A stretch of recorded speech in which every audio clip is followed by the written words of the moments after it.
Assalamualaikum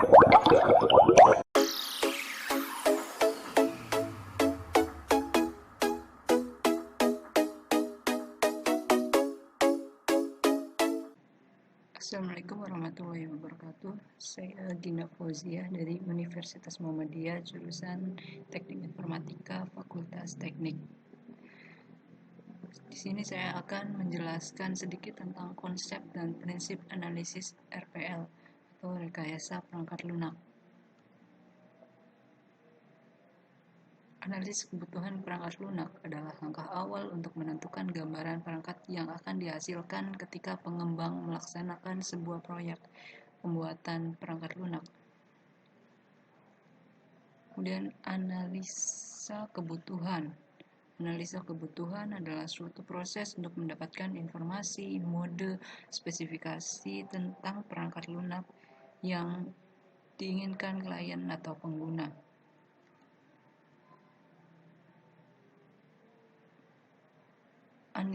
Analisa kebutuhan terdiri dari 5 langkah pokok.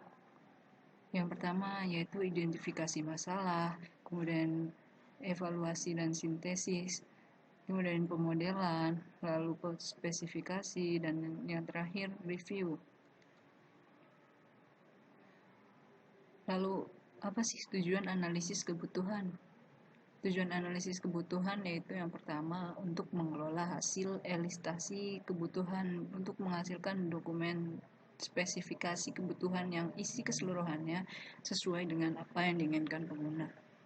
Kemudian yang kedua, tujuan analisis kebutuhan adalah untuk mengembangkan persyaratan kualitas yang memadai dan rinci, di mana para manajer dapat membuat pekerjaan proyek yang realistis dan staf teknis dapat melanjutkan perancangan, implementasi, dan pengujian.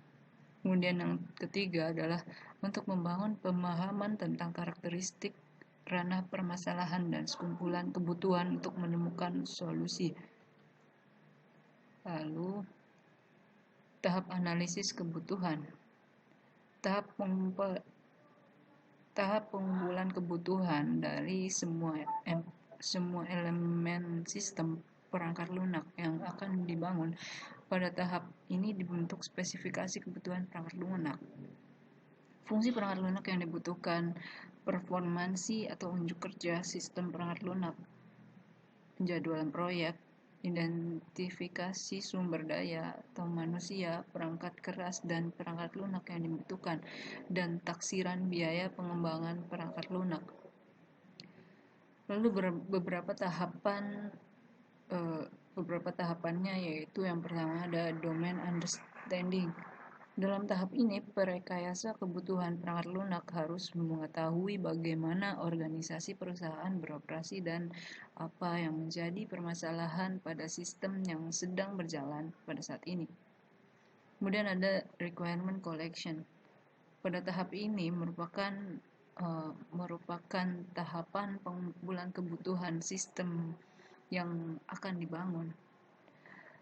Lalu ada classification. Pada tahap classification, pada tahap sebelumnya kumpulan kebutuhan masih tidak terstruktur.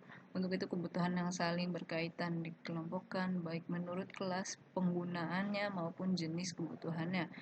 Kebutuhan-kebutuhan tersebut diorganisasikan ke dalam kelompok yang koheren.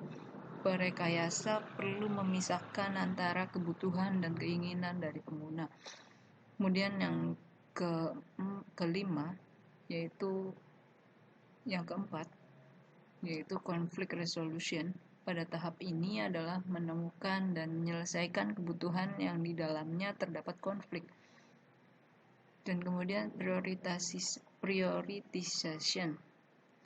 Pada tahap ini dilakukan interaksi dengan pemangku kepentingan untuk identifikasikan kebutuhan prioritas agar sumber daya yang tersedia pada organisasi dialokasikan untuk mengimplementasikan kebutuhan yang terutama dari pemangku kepentingan. Dan yang terakhir adalah requirements checking, yaitu menganalisis sekumpulan kebutuhan dari tahapan sebelumnya untuk memverifikasi dan memvalidasi berdasarkan aspek kelengkapan, konsistensi, dan kebutuhan nyata. Lalu teknik komunikasi. Teknik komunikasi menurut Gauss dan Weinberg menyarankan agar analis memulainya dengan mengajukan pertanyaan bebas konteks, di mana pertanyaan tersebut berfokus pada pelanggan, tujuan keseluruhan, dan keuntungan. Contohnya, siapa di balik permintaan untuk pekerjaan ini?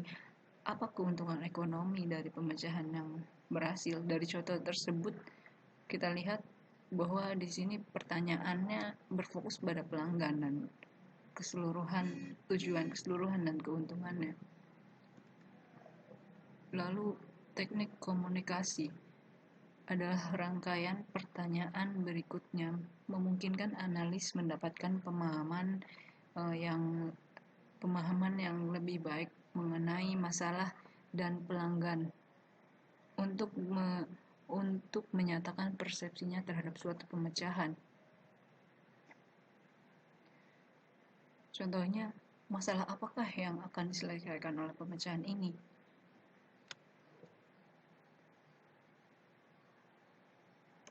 Kemudian prinsip-prinsip analisis. Masing-masing metode analisis memiliki titik pandang yang unik, tetapi semua metode analisis dihubungkan oleh serangkaian prinsip operasional.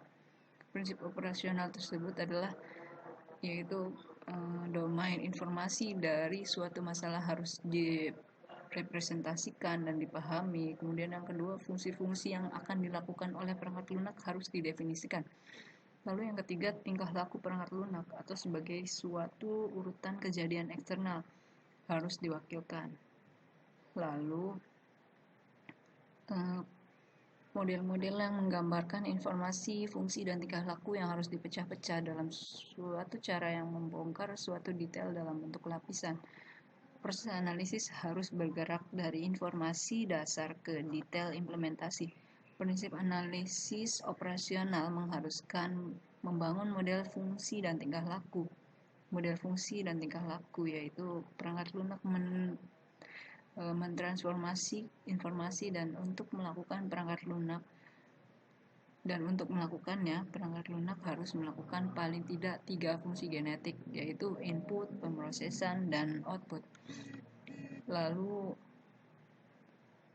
prototyping perangkat lunak. Pengertian dari prototyping perangkat lunak itu adalah salah satu metode siklus hidup sistem yang didasarkan pada konsep model bekerja atau working model. Tujuannya adalah untuk mengembangkan model menjadi sistem final. Di sini adalah artinya adalah sistem akan dikembangkan lebih cepat daripada metode tradisional dan biayanya menjadi lebih rendah.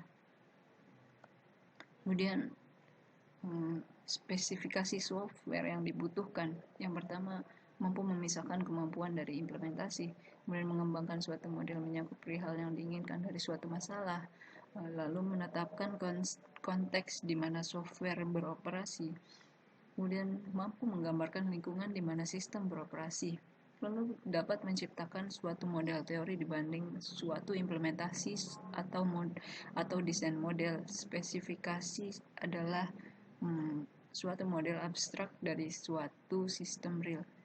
Dan yang terakhir, mampu menetapkan struktur dan isi dari suatu spesifikasi atau mudah untuk diubah. Sekian dari saya. Wassalamualaikum warahmatullahi wabarakatuh.